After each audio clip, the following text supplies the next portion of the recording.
وجعلنا من بين أيديهم سدا ومن خلفهم سدا فأغشيناهم فهم لا يبصرون.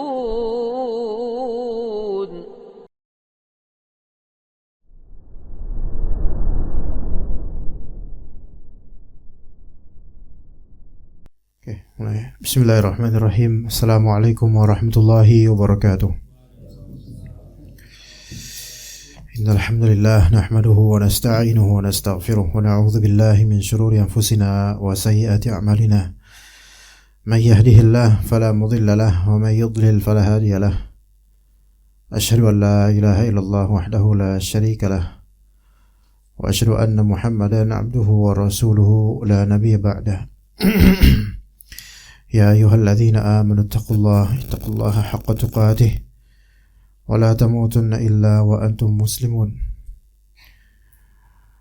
فإن أصدق الحديث كتاب الله وخير الهدي هدي محمد صلى الله عليه وسلم وشر الأمور محدثاتها وكل محدثة بدعة وكل بدعة ضلالة وكل ضلالة في النار. أما بعد.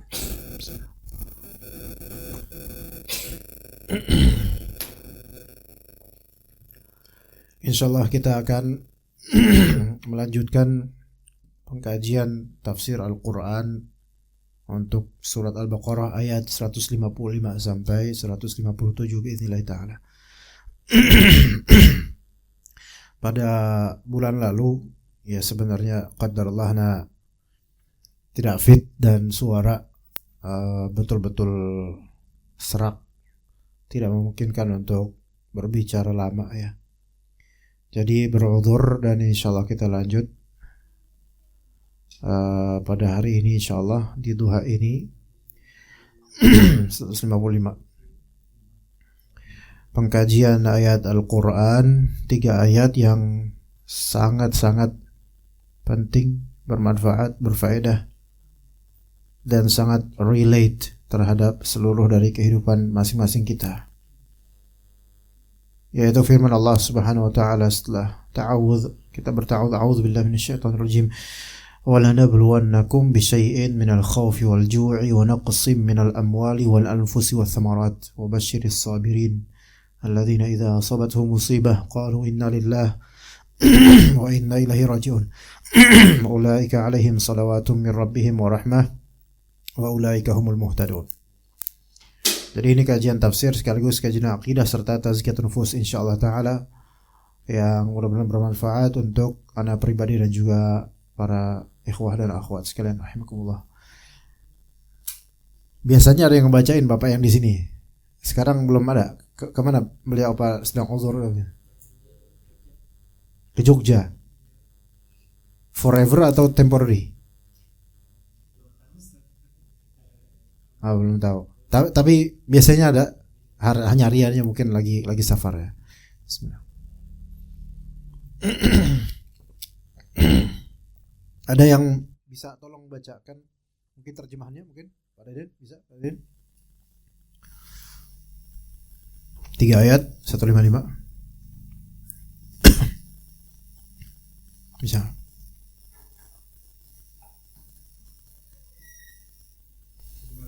Iya. Ya, terjemahannya aja, fadhal. Assalamualaikum. Surat Al-Baqarah ayat 155, yaitu orang-orang yang apabila ditimpa musibah mereka mengucapkan inna lillahi wa inna ilaihi raji'un. Kemudian ayat 156, mereka itulah yang mendapat keberkahan yang sempurna dan rahmat dari Tuhan mereka. Mereka itulah orang-orang yang mendapat petunjuk. 157-nya, sesungguhnya Safa dan Marwah. Ini kayaknya kebalik deh, dan itu bukan terjemahan seperti Pak Deden. Bukan. 157 malah yang tadi. Itu terjemahan ayat atau simpulan? Dia mungkin salah ayat ya, apa? 155 itu kami pasti akan menguji kalian gitu. Apa-apa ada yang pengen cepat-cepat khatam Al-Quran itu?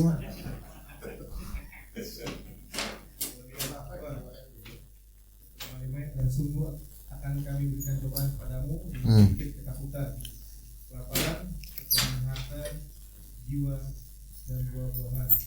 Dan berikanlah berita gembira pada orang-orang yang sabar.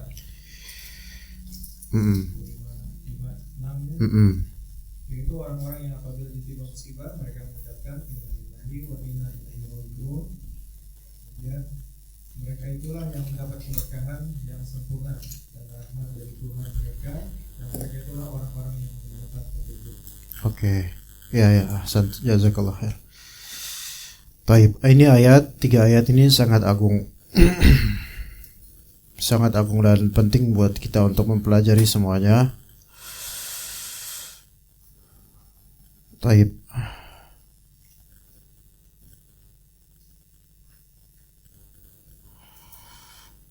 Baik untuk yang kecil atau dewasa, semua ini penting untuk memahami ayat-ayat ini. Kita mulai dari ayat 155. Kata Allah Azza wa Jalla, وَلَنَبْلُوَنَّكُمْ بِشَيْءٍ مِنَ الْخَوْفِ وَالْجُوعِ وَنَقْصٍ مِنَ الْأَمْوَالِ وَالْأَنْفُسِ وَالثَّمَرَاتِ وَبَشِّرِ الصَّابِرِينَ.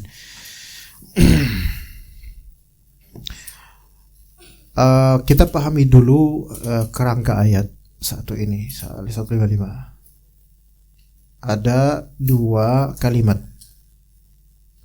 Kalimat pertama khabar, kalimat kedua perintah. Dua kalimat ini begini. Dari kata wala nabluwannakum bi syai'in minal khaufi wal ju'i wa naqsin minal amwali wal anfusi wa thamarat. Stop. Itu satu kalimat. Isinya panjang, banyak isinya, luar biasa isinya. Kalimat kedua wa basyiris sabirin. Nah, coba bedakan artinya. Yang pertama ini berarti informasi. Yang kedua perintah. Namun di balik itu ada informasi pastinya, dia perintah. Coba kalian pertama informasi gimana? Kami sungguh pasti akan memberi ujian kepada kalian dengan sedikit rasa takut, rasa lapar, dan kekurangan dari harta, jiwa, dan buah-buahan. Itu informasi. Kemudian berikutnya berikan konfirmasi ini, yaitu perintah. Basyiris sabirin, perintah. Beritakanlah kabar gembira pada orang-orang yang bersabar. Nanti di ayat berikutnya 156 informasi tentang siapa sih orang-orang yang disebut sabar itu gitu. Ya, oke. Dan 157 itu tentang apa kebaikan dan ganjaran dari orang-orang sabar. Ana sengaja agak terlambat ya supaya tukang ketopraknya itu agak awalan gitu. Tapi ternyata tetap aja dia tahu Anda datang. Padahal Anda datang dengan kesamaran loh, naik Gojek loh datang. Tetap aja tahu tukang ketoprak. Iya. Taib. Lihat tadi kembali ke ayat 155. Kita konsentrasi dulu ya itu. Di kerangkanya tadi udah dua kalimat. Kalimat pertama informasi tentang pastinya akan terjadi ujian. Konfirmasi kedua, kalimat kedua perintahkan kabar gembira. Ini juga informasi sebenarnya orang-orang sabar pasti dapat berita gembira. Kita ke informasi pertama. Wala nabluwannakum. Nah, lafal wala nabluwannakum di sini ya jemaah. Lafal wala nabluwannakum di sini dari kata wala nabluwannakum itu menyimpan penekanan, kekuatan akan kenyataan yang akan terjadi. Lanabluwannakum di situ ada antum lihat huruf lam dan huruf nun yang ditasdidkan. Ya, dua itu difokuskan di dua huruf lam wala nabluwan ya. Terus huruf nun yang ada tasdidnya tuh. Duwannakum. Dua ini dalam bahasa Arab sama-sama perkakas untuk stressing dan untuk menekankan, untuk memastikan terjadinya sesuatu. Kalau bahasa kita tuh kayak benar-benar, sungguh-sungguh, pasti, mesti, betulan gitu, sungguhan gitu kayak gitu. Ya, jadi itu perkakas untuk menekankan kabar bahwa ini benar-benar loh gitu. akan terjadi wala nabluwannakum. Nah, nablu itu adalah artinya kami uji. Kami uji. Siapa yang menguji? Allah. Siapa yang diuji? Kalian. Kalian di sini siapa? Ya kita semua, tanpa kecuali. Ya. Nah, kami pasti menguji kalian. Ini menunjukkan faedahnya apa? Faedahnya ujian itu absolut ya dalam kehidupan. Ya, ujian itu sesuatu yang absolut dalam kehidupan dan tidak ada pengecualian sama sekali. Kalau para nabi dan rasul aja mereka diuji betul-betul, maka ya kita juga dong gitu. Tapi ujiannya para nabi itu lebih berat, lebih besar. Ya. Karena kata Nabi SAW, Inna aidhamal jazai ma'a aidhamil bala. Sesungguhnya besarnya ganjaran selaras dengan besarnya ujian. Ya, besarnya ganjaran sesuai dengan besarnya ujian. Gitu. Jadi ujian itu ada nilai dan ada harga. Kalau kita bisa membayar ujian ini dengan sabar, maka kita akan mendapatkan harga yang tinggi di sisi Allah Subhanahu wa taala. Ya. Dan juga ujian sesuai dengan keimanan juga, maka makin beriman ya makin diuji. Oke, lanabluwannakum di sini kan ada sisi kami pasti bakal menguji kalian. Kami pasti bakal menguji kalian. Pasti akan menguji kalian. Kata para ulama, fihi taqdimul wa'di bil bala'i qabla kaunihi. Di sini ada Allah Ta'ala mendahulukan janji adanya ujian sebelum terjadinya. Ya, walanabluwannakum, kami pasti akan menguji kalian benar-benar. Ujian itu udah ada belum? Belum. Jadi kada you have to be prepared gitu loh. Kalian harus siap-siap di kehidupan ini. Kami akan menguji kalian gitu. Kami akan menguji kalian. Nah, kami akan menguji kalian. Nah, dikatakan oleh para ulama, dan ini sebagai ringkasan dari beberapa tafsir, di antara tafsir Baydawi dan lainnya, wa innama akhbara bihi qabla al-wuqu'i liyuwattinu alayhi nufusahum wa yazdada yaqinuhum 'inda musyahadatihim lahu hasba ma akhbar bih. Kenapa Allah Subhanahu wa taala kabarkan akan adanya ujian sebelum terjadinya?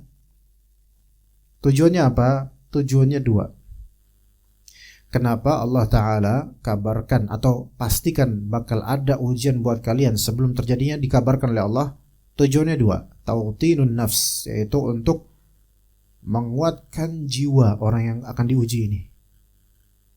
Menguatkan jiwa akan orang yang diuji ini. Dia mempersiapkan kekuatan jiwanya sebelum terjadinya ujian. Nah, ini penting. Ini penting sekali. Ya, seperti kita waktu sekolah, kuliah, penjadwalan tes itu kan harus dikasih tahu sama sekolah atau kampus. Kalau enggak dikasih tahu tiba-tiba tes gitu aja, pasti pada nggak siap. Apalagi yang biasanya absen nggak bakal siap tuh. Ya. Nah, orang-orang ini atau manusia itu tidak akan siap ketika tidak dibekali dengan pengetahuan akan adanya ujian kelak. Jadi betapa banyaknya ujian mendadak tanpa ilmu, tanpa preparation, persiapan, pengetahuan, membuat korban ini, membuat objek ini, orang ini kelimpungan, gak bisa dia menahan ujian itu, kelabakan, dan bahkan hilang imannya. Tujuan kedua, kenapa Allah Ta'ala kabarkan adanya ujian sebelum terjadinya, yaitu ziyadatul yaqin, agar keyakinannya bertambah ketika menyaksikan ujian itu. Agar keyakinannya bertambah ketika menyaksikan ujian itu. Nah, ini ada isyarat dua hal. Pertama, yaitu tadi apa? Kuat jiwanya, itu udah dipersiapkan sebelum ujian. Tautinun nafs. Yang kedua, ziyadatul yaqin. Bertambah keyakinan ketika ditimpa musibah atau ujian itu. Orang yang sudah punya persiapan, dia akan semakin kuat keyakinannya ketika diuji. Orang yang sudah punya persiapan, maka dia akan makin kuat keyakinannya ketika diuji. Keyakinan kepada Allah, keyakinan bahwa ini takdir Allah. Makanya orang-orang yang biasa dekat sama Allah di waktu luang, di waktu lapang, itu dia seolah sudah bersiap ketika di masa sulit. Ada hadis Nabi SAW potongannya begini. Ta'arraf ilallahi firraha ya'rifka fisyiddah. Kenalilah Allah Ta'ala di masa mudah, maka Allah mengenalimu di masa susah. Kenalilah Allah Ta'ala di masa mudah, maka Allah akan mengenalimu di masa susah. Ini kalimat yang luar biasa dari Nabi kita SAW dalam hadis Abdullah bin Abbas radhiyallahu anhuma. Bisa antum lihat kalimat ini secara panjang dan lengkap petuah Nabi kepada Abdullah bin Abbas di Arba'in Nawawi. Ana lupa hadis nomor berapa, tapi ini kalimat dari kayak ihfazillah yahfazka, ihfazillah tajidhu tujahaka dan seterusnya.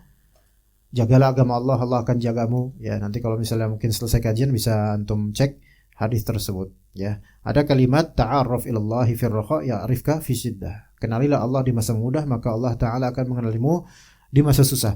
Apa isyarat dari kalimat ini, jemaah sekalian? Isyaratnya adalah orang kalau ngenalin Allah di masa susah, di masa mudah, itu lebih spesial loh. Karena apa? Karena umumnya orang di masa susah itu kenal sama Allah, baru situ kenal sama Allah. Tapi di masa mudah lupa daratan. Nah, siapa yang bersyukur kepada Allah Ta'ala di masa mudah, di masa lapang, enak semuanya, semua hal tuh settled gitu buat dia, tapi dia ingat Allah, bersyukur sama Allah, maka Allah Ta'ala akan mengenal dia nanti di masa mudah, di masa susah, dan itu bisa terlihat atau bisa terasa oleh orang ini di masa susah, dia kuat jiwanya, dia bertambah keyakinannya. Ini dia. Maka bisa dikatakan orang yang bersyukur kepada Allah di masa mudah, lagi kaya, lagi enak, apa-apa enak, terus dia malah makin meningkatkan ibadahnya pada Allah, itu seperti berinvestasi kepada Allah untuk asuransi masa susah. Gimana, bisa dipahami kiasannya nggak jemaah? Kita tuh kalau misalnya berasuransi ya, misal saja kita punya tabungan asuransi nih, kan kita bayarnya pas di masa mudah, nggak ada kecelakaan, nggak ada apa, ya kan? Nah ketika naudzubillah min dzalik, ketika ada sakit, kecelakaan apa, nah disitulah baru manfaatnya asuransi gitu loh, sehingga biaya operasi dia tercover. Kira-kira orang yang sudah ada jaminan asuransi lebih tenang nggak daripada orang yang harus ngutang-ngutang dulu? Seperti itu. Jadi ketika dia masuk UGD, itu udah nggak mikirin utang, nggak mikirin. Karena apa? Sudah ada backup.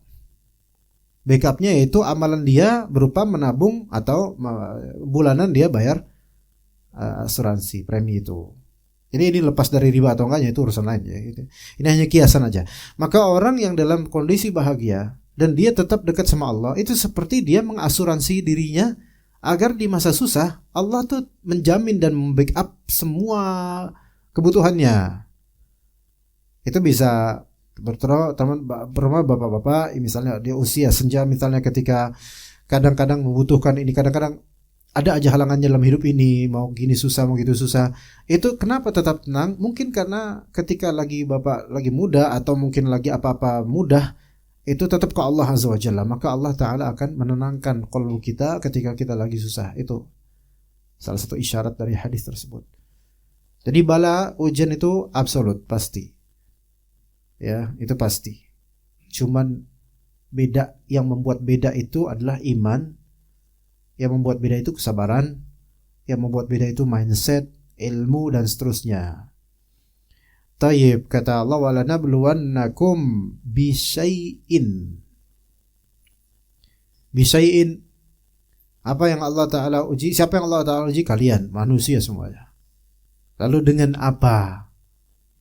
Dengan apa? Media ujiannya itu apa? Ternyata kata Allah, sebelum disebutkan jenis ujian, nanti jenisnya ada 3 nih. Jenisnya ada 3.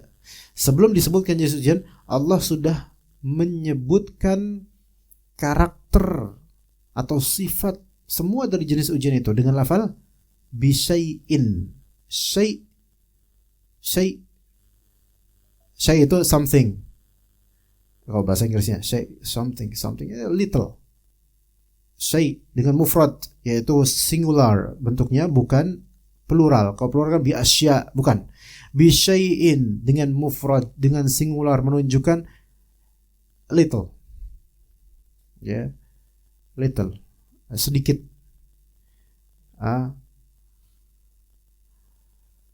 Gitu. Kenapa ada lafal bi syai' di sini? Bisa dikatakan pertama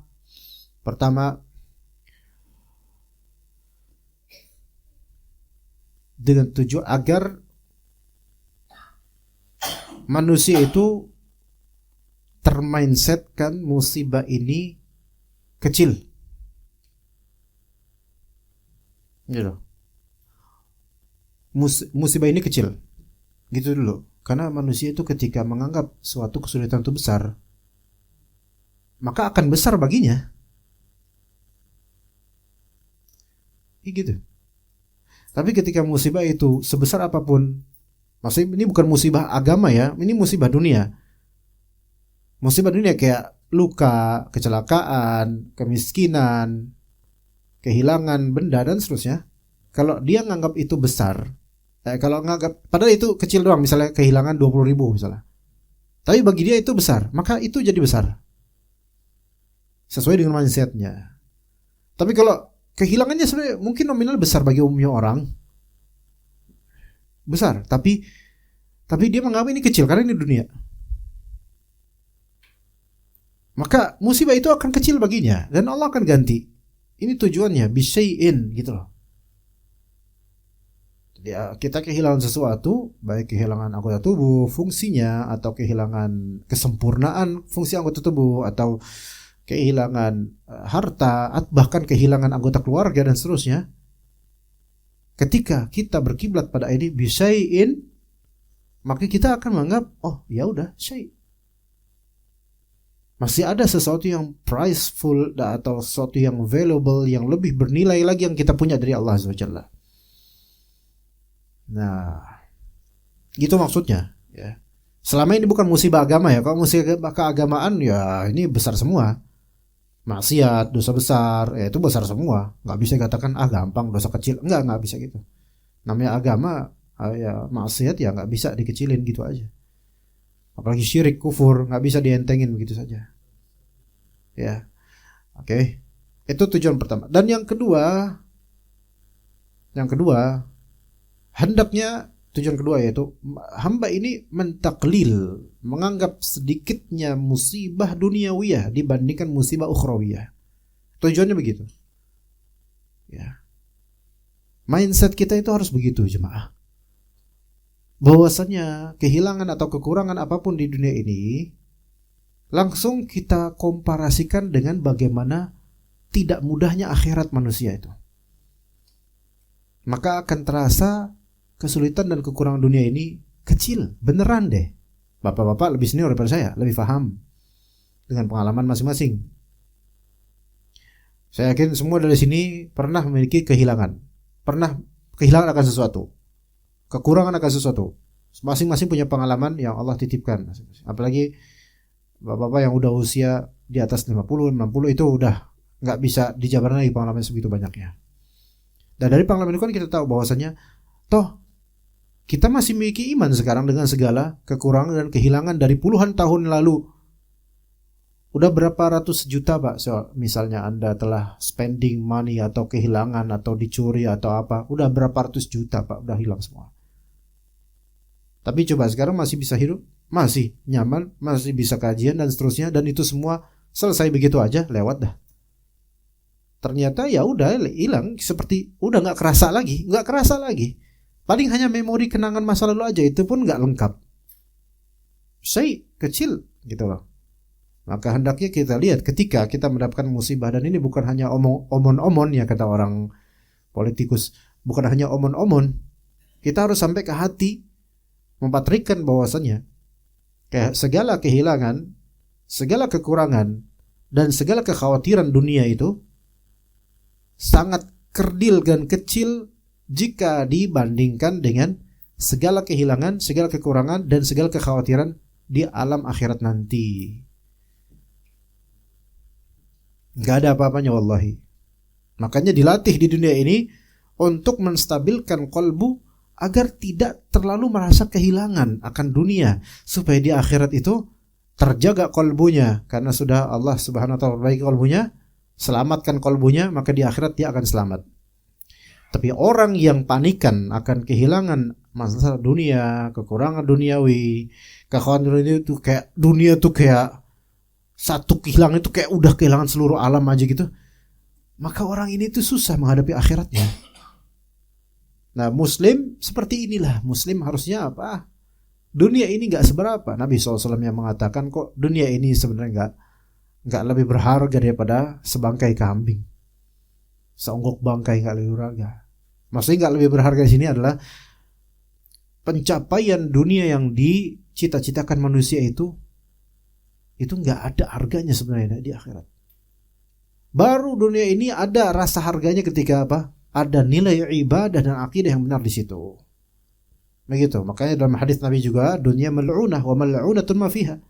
Dunia itu basically-nya itu adalah terlaknat, dan apa-apa yang di dalamnya itu terlaknat, jauh dari rahmat Allah, jauh dari kebaikan, kecuali yang di sana ada zikir kepada Allah, ya, dengan akidah yang benar. Itu baru terasa ada mahalnya, ada value-nya dunia itu. Dan itu pun bukan karena dunianya, tapi karena akhiratnya nanti.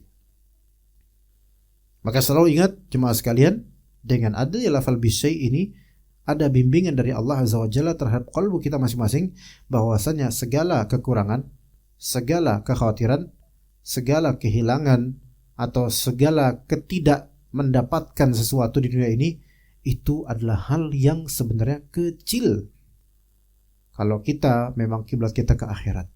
Maka jangan terlalu bersedih. Bisyai, ya udah itu bisyai. Kemudian setelah Allah Ta'ala menyebutkan kriteria musibah dunia yang hakikatnya itu kecil, barulah Allah Ta'ala sebutkan klasifikasi bala dan ujian di dunia ini cuman 3. Klasifikasi ujian dunia ini secara hakikatnya cuma 3. Ayo sok, silakan disebutkan Pak, di ayat ada 3 apa? 1 apa? Bahasa Arabnya apa? Minal khauf, al-khauf pertama. Kedua, al-ju'. Ketiga, an-naqs, ya. Al-khauf, rasa takut. Al-ju' rasa lapar. An-naqs, kekurangan. Itu 3 itu. Ujian hidup ini, di dunia ini maksudnya ujian dunia ya, cuma 3. 1, rasa takut. 2, rasa lapar. 3, kekurangan akan sesuatu. Sesuatunya pun dijabarkan oleh Allah Ta'ala nanti. 3 hal lagi. Jadi ada 3. Sekarang pikir-pikir Pak, ujian dunia kita itu apa aja, dan coba ada nggak yang keluar dari salah satu dari 3 ini? Silahkan. Anda akan mendapatkan semua ragam ujian yang pernah menimpa hidup kita masing-masing atau orang lain, itu nggak keluar dari salah satu dari 3 ini. Silakan, apa aja, ya. Kemalingan masuk mana Pak? Kekurangan. Penyakit, ya bisa kekurangan, bisa perut, bisa rasa takut. Ya, itu aja. Kemudian misalnya bingung bayar SPP anak, masuk mana tuh? Itu ujian juga tuh. Apalagi bulan-bulan Juni ya itu tuh. Kekurangan iya. Ketakutan juga iya bisa. Terus apa lagi? Apapun Pak. Kumpulin semua masalah ujian di dunia ini, ujian kedua ini, nggak bakal keluar dari 3 ini. Nggak bakal. Ya kehausan masuk dalam kekurangan ya, kelaparan bisa juga ya, rasa takut ya bisa. 3 ini macam klasifikasi, tapi bisa juga satu ujian masuk dalam 3-3-nya. Bisa, atau dalam 2 bisa, dua macam bisa, 2 jenis bisa. Oke, kita jabarkan al-khauf, al-ju', an-naqs, itu 3. Dari 3 ini yang paling ringan yang mana Pak? Mangga. Silakan. Yang paling ringan, hakikatnya. An-naqs, kekurangan.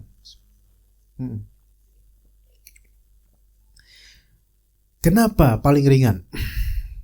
Karena kekurangan di sini lebih bersifat eksternal umumnya, biasanya eksternal. Adapun al-khauf dan al-ju' eksternal bukan? Internal, Pak. Enggak? Internal. Gitu. Nah,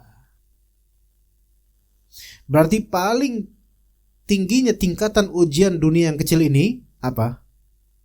Rasa takut.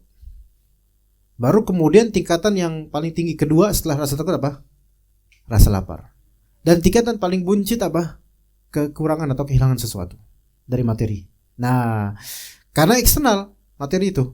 Materi ini berarti kan kehilangan atau kekurangan sesuatu, material.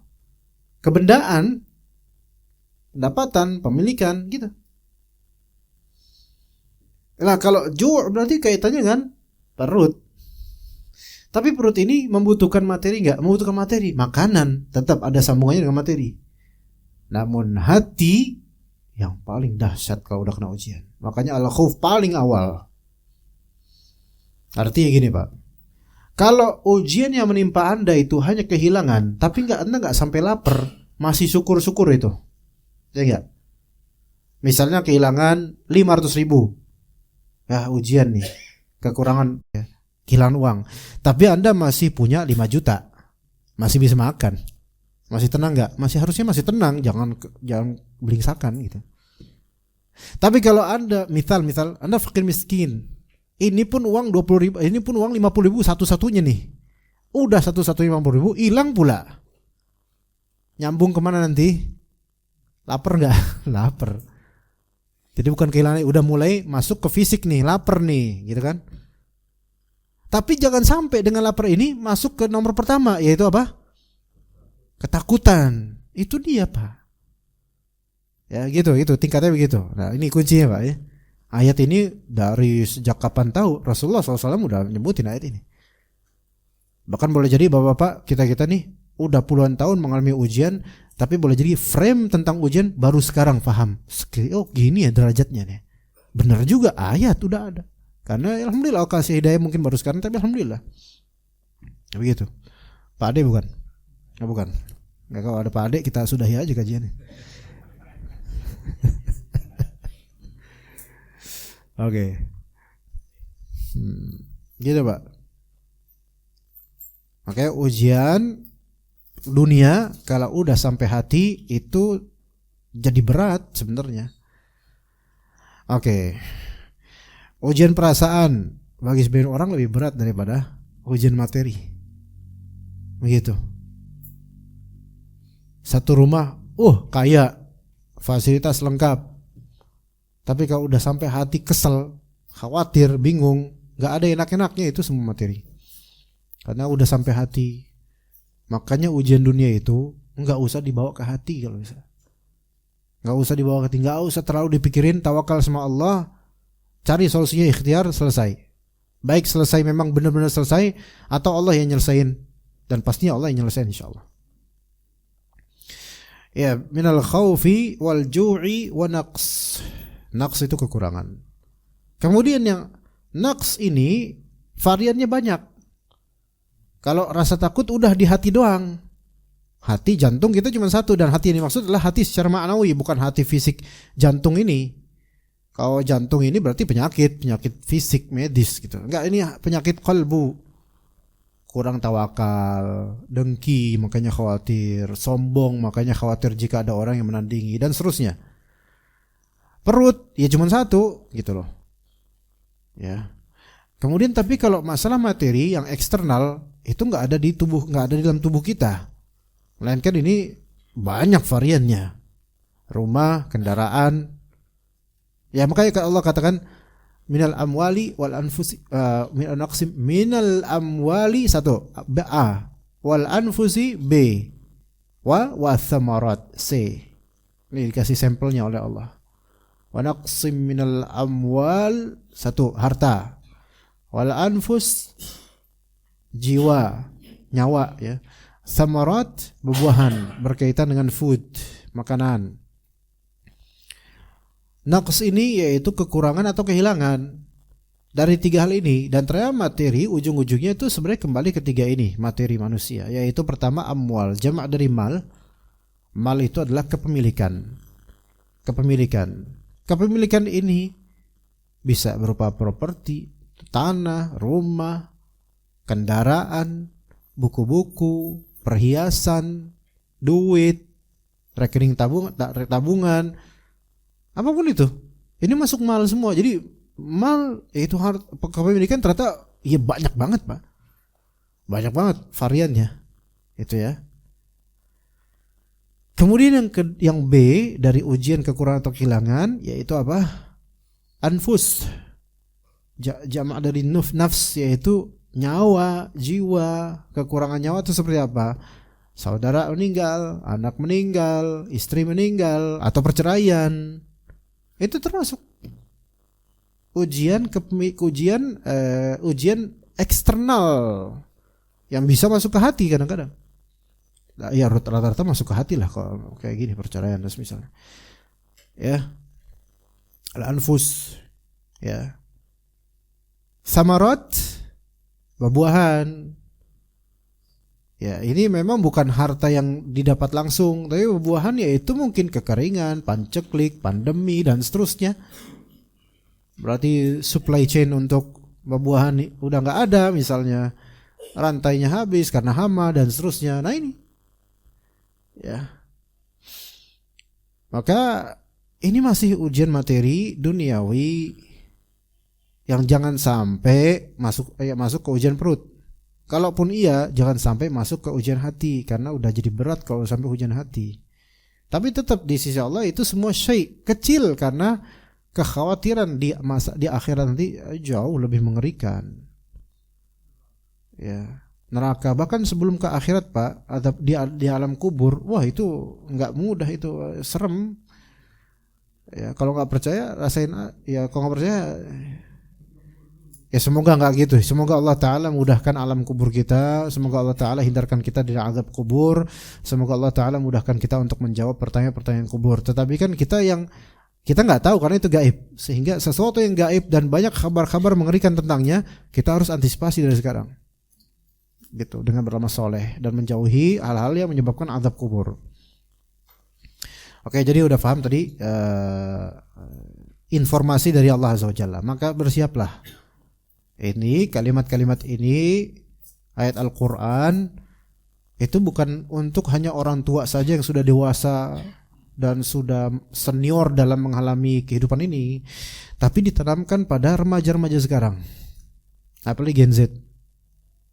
Ya, Gen Alpha mudah-mudahan lebih afdol lagi, mudah-mudahan. Gen Z ini kadang-kadang problem dan didiskusikan oleh banyak para psikolog. Ada keistimewaan di Gen Z ini memang. Kalau ini bukan gen FM ini ya, ini gen apa nih? Alpha ini, ya nggak? Ya Masya Allah. Nah, ada sebagian orang yang vulnerable gitu, mudah pecah, nggak tahan dengan ujian. Ya karena lingkungan dan didikan orang tuanya juga sih yang terlalu memudahkan apa-apa. Orang yang stres dan depresi itu kira-kira ujiannya sampai mana, Pak? Materi, kelaparan atau hati? Hati. Tuh bahaya makanya. Orang sampai bunuh diri berarti ujiannya udah sampai hati dan dia gak tahan. Gak ada orang bunuh diri itu karena murni cuman kehilangan 2 juta, enggak. Atau kehilangan rambut pangnya karena dicukur mamanya terus bunuh diri, gak ada kayak gitu. Pasti karena udah sampai hati ujiannya. Na'udzubillah min dzalik. Bahaya ujian sampai hati itu udah masuknya mental dan overthinking, pikiran negatif, suudzon dan seterusnya. Menggugat takdir itu jangan sampai hati. Na'udzubillah min dzalik. Makanya hati-hati. Kita ajari anak kita, istri kita untuk tenang.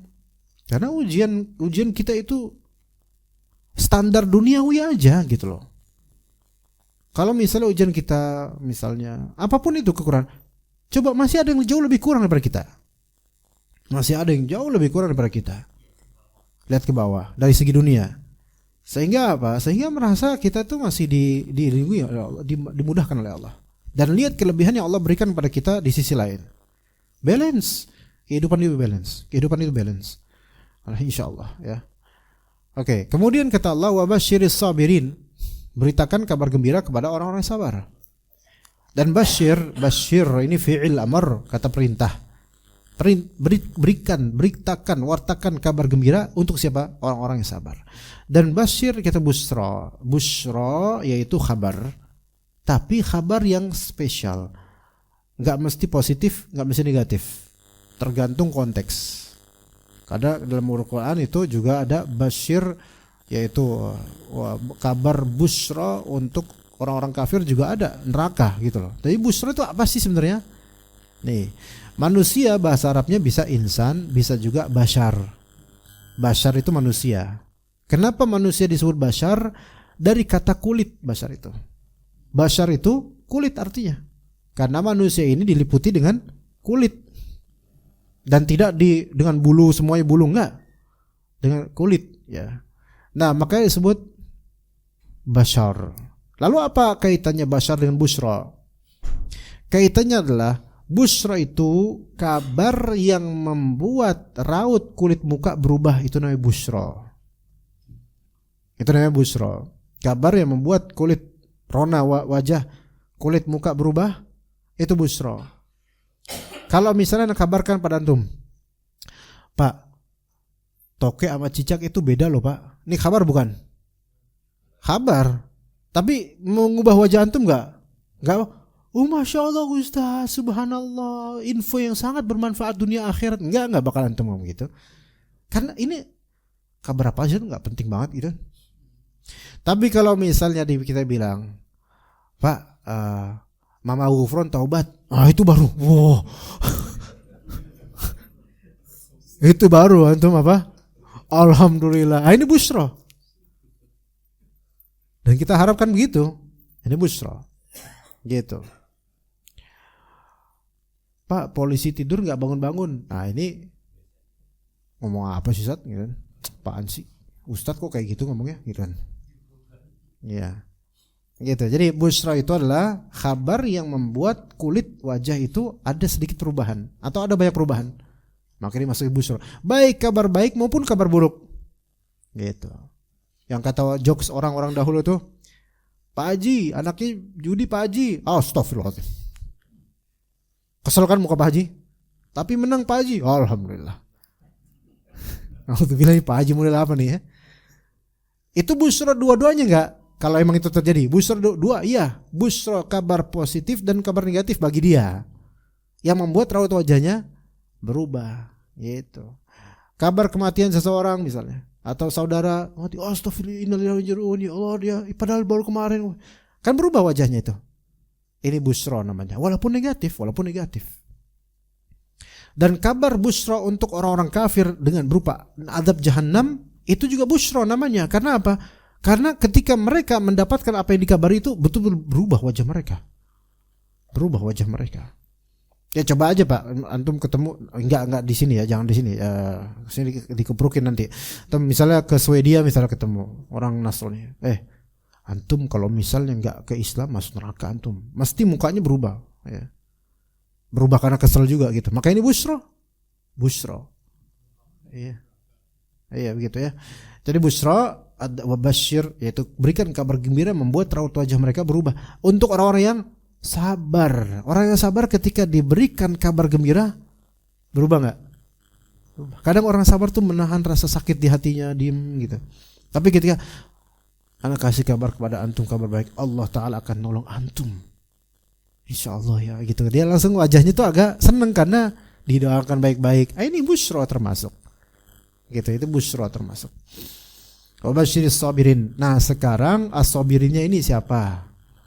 Maka didefinisikan oleh Rabb kita Azza wa Jalla, alladzina idza asabatuhum musibatun qalu inna lillahi wa inna ilaihi raji'un.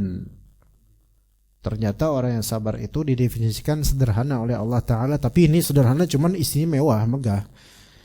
Alladzina idza asabatuhum musibah, itu orang-orang yang jika kontekstual, jika asabatuhum musibah, musibah menimpa mereka, jika musibah menimpa mereka, maka kemudian mereka berkata, inna lillahi wa inna ilaihi rajiun. Dan perkataan ini benar-benar perkataan lisan dan hati, bukan cuma di lidah doang. Kadang-kadang kita di lidah doang loh inna lillahi itu. Coba lihat toa masjid, ya kan? Pas ada kematian, ada bendera kuning udah ditancap di ujung gang, kemudian ada secarik tulisan fulan bin fulan jam sekian gitu, kasih tahu ke marbot, tinggal urusan marbot sekarang, kasih duit 100.000 ya. Assalamualaikum. Tuh nadanya udah benar tuh, benar tuh nadanya. Ya kan? Assalamualaikum warahmatullahi wabarakatuh gitu. Ada apa nih tiba-tiba siang bolong kayak gini masjid ngomongin ya. Mak-mak yang lagi ngerumpi berhenti ngerumpinya. Inna lillahi wa inna ilaihi raji'un. Bener gak kayak gitu gak? Iya di mana-mana gitu kan. Ya semua juga denger kan. Anak bukan pengalaman karena anak jadi toa masjidnya, bukan. Itu semua orang yang ini, terutama emak-emak itu langsung nyuruh temennya pada diam. Diam. Anaknya lagi main berisik, diam gak? Diam malu, awas lo, diam. Gitu, suruh diam. Diulang sampai 2 kali. Dan karena marbot tahu bahwa saya masih banyak sibuk, 3 kali. Ngairaji'un, telah berpulang gitu. Ke rahmatullah gitu. Siapa gitu? Bin fulan aja. Itu kalau nggak kedengeran sama emak-emak atau sama orang, kesel itu. Ya. Di sini kita lihat baik marbotnya ngomong innalillahi itu pakai hati nggak sebenarnya gitu. Terus orang yang mendengarnya itu hanya sekedar kepo atau mengambil ibrah. Rata-rata karena kepo. Siapa yang mati? Coba ulangin sih. Diulangin. Dia mati ya, dia langsung ngomong. Padahal dia kayak gini loh, padahal kenapa enggak ngucapin yang lahir dulu atau gimana kayak gitu ya? Rata-rata enggak mengambil ibrah. Apalagi yang mati adalah musuhnya. Alhamdulillah mati. Saya ada orang usia mungkin sekarang 60 lebih lah ya. Itu ketika dia ngutang sama orang, punya utang sama orang. Terus orang yang ngutangin dia mati. Dianya malah seneng. Alhamdulillah mati dia. Iya, padahal dia masih punya utang nih. Alhamdulillah mati, gue nggak ditagih lagi. Bahlul kan ini bahlul. Justru malah sedih lah, gimana cara bayarnya, harus ke ahli warisnya kan ya. Tapi ini malah seneng ketika penghutangnya mati. Subhanallah. Banyak orang nggak mengambil ibrah dengan musibah. Bahkan tidak sedikit orang yang mengucapkan innalillahi itu hanya sekedar ucapan lisan. Memang di sini kalau mereka berkata innalillahi wa inna ilaihi raji'un, tetapi itu juga harus tercermin juga di qalbu dan juga tercermin di sikap. Kadang kita innalillahi wa inna ilaihi raji'un tapi nggak sabar, kemudian marah, kemudian innalillahi wa inna ilaihi raji'un. Kenapa kayak gini? Kenapa gitu? Kalau nggak boleh, udah kalau ngomong innalillahi wa inna ilaihi raji'un dengan qalbunya juga dan paham maknanya, nggak bakal dia mencela takdir, nggak bakal dia nggak terima. Kenapa? Karena ini kalimat innalillahi satu, wa inna ilaihi raji'un itu udah cukup mendamaikan hati orang yang kena musibah. Sebenarnya begitu. Maka orang kalau mau sabar, pahami baik-baik apa yang dia ucapkan dari innalillahi wa inna ilaihi raji'un itu. Apa dua kalimat ini? Innalillahi, sesungguhnya kita semua milik Allah. Lah kalau saat sampean punya kepunyaan Allah, berarti sampean ya dipunyai oleh Allah, takdir dari Allah, semua kejadian itu dari Allah, karena sampean punya Allah, sampean dimiliki oleh Allah, hambanya Allah, budaknya gitu. Wa inna ilaihi raji'un, dan kita akan berpulang kepada Allah, itu yang dipikirin. Pikirin akhirat dan cari pahala dari Allah Azza wa Jalla dengan musibah ini. Kita ini milik Allah, sehingga apa-apa yang terjadi sebagai musibah pada diri kita, berarti kan ada yang merencanakannya, yaitu Allah. Dan kita akan diminta pertanggungjawaban atas sikap kita dalam menghadapi musibah. Nanti di hadapan Allah kita diminta, kenapa kamu dulu begini pas kena musibah?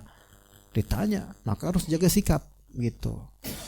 Inna lillahi wa inna ilaihi raji'un bukan sekadar kalimat. maknanya itu sangat agung, si tingkat tauhid yang tinggi. Inna lillahi wa inna ilaihi raji'un. Ya. Itu orang yang bersabar. Berarti bersabar dimulai dari penzohiran kalimat juga, jemaah. Jadi sabar itu juga di lisan, di perbuatan. Kalau perbuatannya mendustakan kesabaran lisan, berarti nggak benar. Jadi sabar itu paket komplit hati, lisan, anggota tubuh. Ini Pak, ada orang meninggal. Coba lihat. Pas meninggal, si istrinya kemudian nangis sesenggukan, terus naikin volume tangisannya. Wah gitu. Terus keranda suaminya dipeluk. Wah, Mas, jangan tinggalkan aku. Kata suaminya, siapa juga, gue masih di sini kan, gitu kata suaminya. Jangan tinggalkan aku nggak bisa hidup tanpamu, dan seterusnya. Ini kan dalam Islam namanya niyahah, meratap, dan ini dosa yang sangat besar. Kenapa nggak boleh dalam Islam niyahah? Dosa besar banget. Karena di situ ada nilai tauhid yang berkurang dan tidak sabaran, dan membuat orang pada sedih, membuat orang overthinking, dan itu menginfluence orang untuk bareng-bareng meratapi. Nggak ada gunanya meratapi karena waktu tidak akan kembali, mayit tidak akan bangkit. Kau bangkit malah tambah nangis dia karena serem juga gitu kan. Nggak bakal bangkit. Mau apa faedah dari tangisan itu? Nggak mengubah keadaan kecuali makin buruk. Gitu. Ya. Padahal kayaknya kalau antum rebahan enak tuh kayaknya. Nah begitu. Ya. Jadi qalbu memaknai inna lillahi wa inna ilaihi raji'un. Lisan mengucapkan inna lillahi wa inna ilaihi raji'un. Anggota tubuh berperan untuk mendukung makna kalimat inna lillahi wa inna ilaihi raji'un. Konsekuensinya begitu. Karena kalau dia ngomong inna lillahi wa inna ilaihi raji'un, ya Allah, takdir begini amat ya, gitu kok ngeselin ya Allah. Kenapa? Saya dosa apa sih sebenarnya? Nah, ente ngapain tadi ngomong inna lillahi tapi kayak enggak terima gitu. Iya, terus ngapain nanti ngomongin ini terus tapi kayak menggugat takdir. Nah gitu. Jadi sabar itu di qalbu iya, di lisan iya, di anggota tubuh juga iya. Nabi SAW itu melarang untuk menampar-nampar pipi, merobek-robek ini, ya, menyakiti tubuh karena sedih. Itu termasuk niyahah, dosa besar, dan ada ganjaran buruknya di akhirat. Bahkan ketika nanti dibangkitkan di pada mahsyar, itu dibangkitkan dalam keadaan pakaian itu berpakaian, tapi pakaian itu terbuat dari ter panas yang buat aspal itu loh. Itu pakaian orang yang ketika di dunia melakukan ratapan itu. Jadi nggak makmur sama sekali. Walaupun orang jati makmur gitu, nggak makmur sama sekali dia nanti kalau di akhirat beratap seperti itu. Dan kembali kita dia mengatakan inna lillahi wa inna ilaihi raji'un. Kita milik Allah, kita bakal balik ke Allah. Coba refleksikan ke ayat sebelumnya. Bisyai'in. Ujiannya itu kecil sampean itu. Ya. Jadi jangan memperbesar ujian akhirat dengan menganggap besar ujian dunia ini. Kalau dunia ini yang sebenarnya kecil ujian duniawi ini terus dibesar-besarin, itu sama dengan di akhirat memodalkan dia investasi ujian lagi di akhirat. Nambah-nambah nanti mungkinan di akhirat itu dia jadi besar ujiannya. Ya begitu. Wa inna ilaihi raji'un. Ulaika alaihim salawatum min rabbihim wa rahmah wa ulaika humul muhtadun. Ulaika gimana?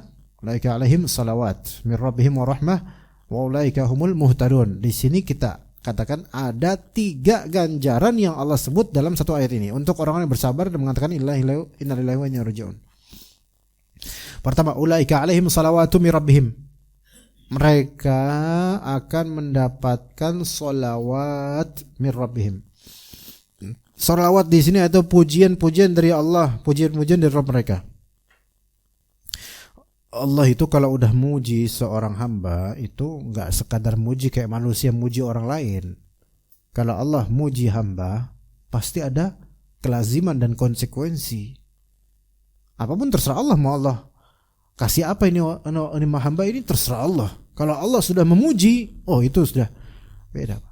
Lagi nih orang kalau misalnya nih, kalau yang muji orang biasa, Pak, masya Allah bagus ya Pak, biasa aja kita. Tapi kayak muji kita pejabat kira-kira, wah, kalau muji kita orang kayak dermawan, crazy rich yang dermawan dan suka ngasih ini itu, kita dipuji sama dia, pasti ada harapan gak dari? Tapi ini manusia ya. Nah, bagaimana kalau yang memuji adalah Rabbul Alamin, yang pemilik langit dan bumi, yang bisa melakukan apa aja sekehendaknya, yang punya kekayaan yang tidak dibatasi oleh apapun.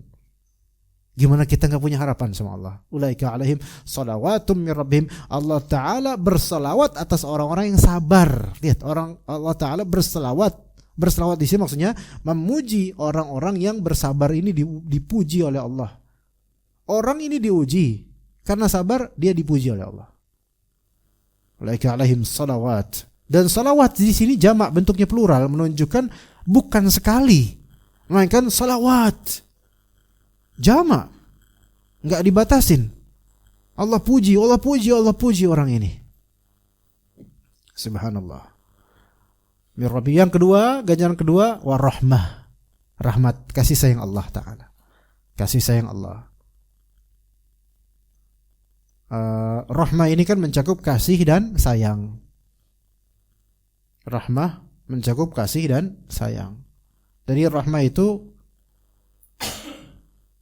di sini rahmah perbuatan Allah Subhanahu wa taala bisa, dan juga bisa juga rahmah sebagai konsekuensi dari kasih sayang Allah berupa pemberian Allah yang berupa kebaikan buat dia. Dan rahmah itu bisa sifat untuk dua nama Allah, Ar-Rahman dan Ar-Rahim. Artinya Ar-Rahman Maha Pengasih, Ar-Rahim Maha Penyayang. Apa bedanya, Pak? Apa bedanya? Jadi Ar-Rahman, Ar-Rahim dua nama Allah. Terkandung padanya makna sifat, yaitu Ar-Rahmah. Allah merahmati. Allah kalau merahmati itu berarti mengasihi dan menyayangi. Dua hal yang berbeda tapi sebenarnya terkumpul dalam sifat Allah Ar-Rahmah. Apa bedanya mengasihi dan menyayangi? Seperti bedanya Ar-Rahman, Ar-Rahim. Coba, ayo kita crack, kita buka ini. Kan Bismillahirrahmanirrahim gitu kan. Kemudian ada ayat berikutnya dia Alhamdulillahirabbil alamin, Ar-Rahmanirrahim. Ar-Rahman Maha Pengasih, Ar-Rahim Maha Penyayang. Kenapa di Indonesia diterjemahkan begitu? Dan itu benar terjemahannya, detail, bagus, benar. Silakan dijawab, Pak. Yang bisa ngejawab boleh panggil tukang ketoprak sini terus beli sendiri. Ar-Rahman Maha Pengasih, Ar-Rahim Maha Penyayang. Coba saya bertanya, dari lafaz Ar-Rahman dan Ar-Rahim, objek yang dikasih, objek dari yaitu Allah Ta'ala merahmati ini lebih umum mana konsekuensinya, Ar-Rahman atau Ar-Rahim? Atau nggak paham? Ar-Rahman, ya, taib, Ar-Rahman. Berarti Ar-Rahim, nama Allah Ar-Rahim itu objek yang dikasih oleh Allah lebih spesifik, lebih khusus. Siapa orang beriman aja. Taib, tapi apa korelasinya di sini? Ar-Rahman Maha Pengasih, Ar-Rahim Maha Penyayang. Ayo. Nih, Bapak ketemu orang di jalan. Ya. Terus kelihatan orang kayaknya kehausan nih orang. Kasih kesian. Dikasih es teh. Ini ngasih ya? Sayang enggak? Enggak lah. Belum tentu semua yang ngasih berarti sayang sama antum kan gitu. Pak, nih saya kasih es teh, Pak. Kasihan kayaknya kayak kehausan nih, Pak ya. Iya, Pak, makasih, Pak ya. Ya, makanya terima kasih bukan terima sayang. Ya kan? Waduh, Bapak kenapa kok ngasih saya es teh, kata dia. Bapak sayang ya sama saya. Idih, ngapain nih sayang sama situ? Enggak lah. Aja gitu kan. Kita juga baru kenal, udah gitu kita laki-laki juga ngapain? Tidak semua yang berupa mengasihi berarti menyayangi, belum tentu. Tapi kalau Bapak sayang sama istri Bapak, ngasih enggak? Ngasih lah. Saya sayang sama kamu, tapi saya nggak mau ngasih, nggak mungkin. Berarti nggak sayang. Ya, kalau ada duit nggak ngasih, kan? Jadi kalau sayang pasti ngasih, tapi kalau ngasih belum tentu sayang, kan gitu. Itu, Pak. Nah, Allah Ta'ala ngasih orang beriman, ngasih orang kafir, ngasih binatang. Apakah itu berarti sayang? Belum tentu. Karena cuma dikasih. Binatang dikasih rezeki enggak? Dikasih. Apakah karena Allah sayang sama binatang ini? Ya enggak juga. Sayang beda lagi nih, sayang.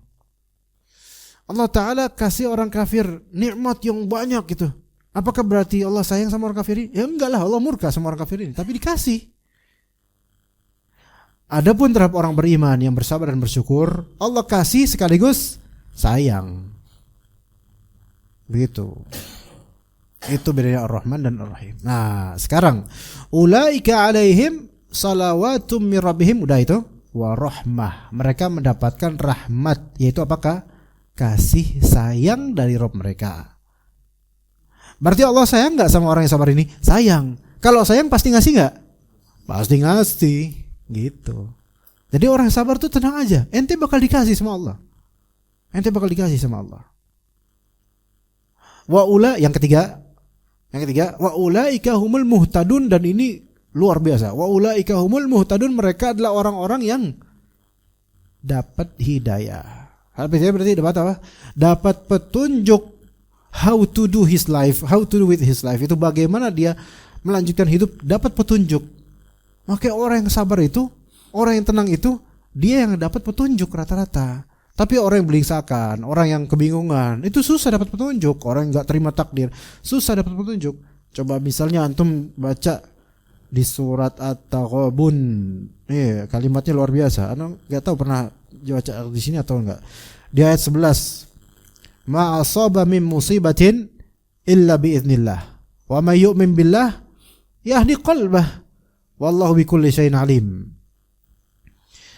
Apa yang menimpa dari suatu musibah, tidaklah suatu musibah menimpa kecuali dengan izin Allah. Mindset. Wa may yu'min billah yahdi qalbah. Siapa yang beriman kepada Allah, Allah akan membimbing hatinya. Hatinya langsung dibimbing. Gak takut dia, gak khawatir dia, karena dibimbing sama Allah. Karena sabar orang ini, karena punya iman. Ulaika humul muhtadun. Mereka inilah orang-orang yang dapat hidayah. Oh, mahal Pak, mahal. Bahkan kalau dikasih materi dengan dikasih hidayah, mungkin lebih afdal dikasih hidayah. Karena materi bisa habis, sementara hidayah kekal, nanti bisa buat petunjuk berikutnya.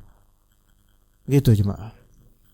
Makanya ketika kita dapat musibah, tetap ingat kata Nabi SAW, ihfazillah yahfazka, ihfazillah tajidhu tujahaka. Kalau ente dapat musibah, tetap jaga agama Allah, jaga lisan, jangan nggak kacau-kacau, jaga. Maka Allah jaga antum. Jaga agama Allah, tajidhu tujahaka, maka engkau akan mendapatkan Allah membimbingmu. Gitu. Ulaika humul muhtadun. Maka orang-orang yang sabar itu mereka dapat petunjuk. Mereka ngerti konsep dunia ini. Mereka ngerti nanti gimana. Tetap tenang. Wajar kalau ustadz-ustadz yang soleh atau ikhwan-ikhwan yang soleh dapat musibah kayak gimana pun, antum wajar ngelihat mereka tuh kayaknya tenang aja gitu. Karena udah ada kuncinya. Ya.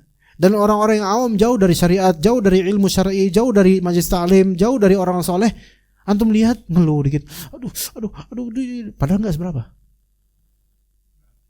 Meratapi, enggak dapat hidayah.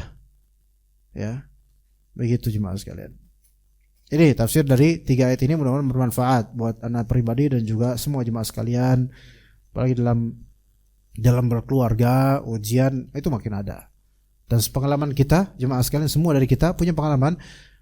Semakin ada pengalaman adalah nikmat dunia ini tidak ada yang 100% nikmat begitu saja, melainkan pasti ada ujiannya.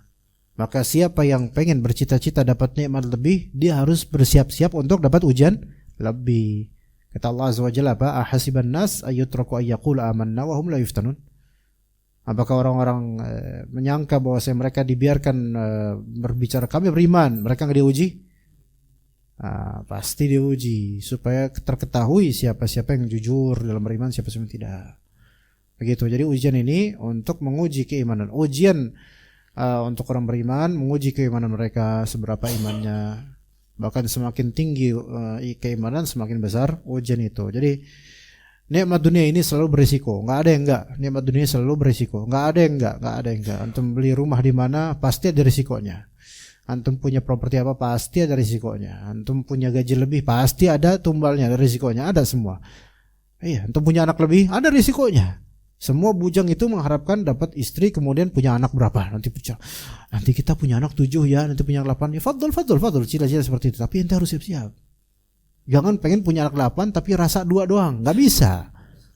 Emang 6 anak patung semua apa gimana? Ada ujian masing-masing. Harus terima. Nih kok anak saya kayak gini ya, satu bandelnya, satu alim. Kenapa gak alim semua? Ya di situ ujiannya. Gitu Pak ya. Gitu. Punya tetangga ada ujiannya, nggak punya tetangga mungkinan banyak ujiannya karena hantu doang isinya, gitu kan? Nah ada semua, nggak ada yang nggak ada ujiannya di situ dunia ini. Punya ilmu aja makin berat ujiannya, punya ilmu makin berat ujiannya, gitu. Ya dulu waktu belum berilmu, belum jadi ustadz, yang WhatsApp ke kontak sedikit. Pas jadi ustadz banyak yang kontak nanya ini nanya itu. Bahkan nanya, Ustadz udah nikah belum? Lah udahlah, memang nggak kelihatan belum nikah apa? Ya udah kalau udah nikah baru 1 atau udah? Nah, ada lagi ujiannya, kemudian fitnahnya ada lagi, gitu. Bahkan yang udah misal 4 istri, ada lagi fitnahnya kemudian. Ustadz saya rela jadi yang kelima misalnya gitu. Subhanallah, ada ujiannya Pak jemaah, semua ada ujiannya. Ya, jadi kita juga tanamkan pada anak-anak kita siapapun ya. Nah kalau kamu punya cita-cita tentang dunia ini, kamu harus siap dengan segala risikonya. Jangan cuman cita-citanya doang, tapi bersiap dengan segala risikonya. Kita juga gitu yang mau beramal soleh, lebih banyak beramal soleh, harus siap juga dengan ujian dalam beramal soleh. Ada orang-orang baik yang masya Allah amalnya baik, tapi ujiannya apa? Kecurigaan orang-orang, suudzonnya mereka, ada aja ujiannya. Begitulah hidup ya subhanallah. Tapi kembali kita ingat, inna lillahi wa inna ilaihi raji'un. Kita tuh milik Allah, udahlah. Dan kita akan kembali kepada Allah. Udah kita fokus aja di amal soleh dan jangan sampai dia keluar dari koridor syariat. Tapi begitu insyaallah untuk tafsir Ibnu Katsir. Kita lanjut ke kajian Sunan An-Nasa'i insyaallah. Sallallahu ala nabiyina Muhammad wa ala alihi wa sahbihi ajma'in.